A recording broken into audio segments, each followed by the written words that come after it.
চাঁদ দেখা গেল। বৃহস্পতিবার থেকে শুরু পবিত্র রমজান।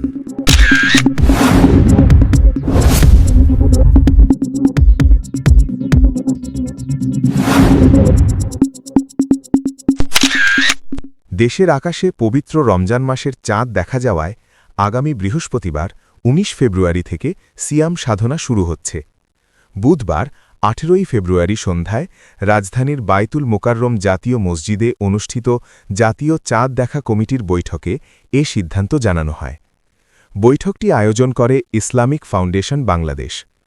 সিদ্ধান্ত অনুযায়ী বুধবার রাত থেকেই দেশের বিভিন্ন মসজিদে এশার নামাজের পর তারাবির নামাজ আদায় শুরু হবে। ভোর রাত থেকে সেহরি গ্রহণের মাধ্যমে ধর্মপ্রাণ মুসলমানরা প্রথম রোজা পালন করবেন। অন্যদিকে মধ্যপ্রাচ্যের দেশ সৌদি আরবে আগের দিন চাঁদ দেখা যাওয়ায় সেখানে ইতোমধ্যেই রমজান মাস শুরু হয়েছে। ফলে বিশ্বের বিভিন্ন দেশে রোজা শুরুর তারিখে এক দিনের পার্থক্য দেখা গেছে।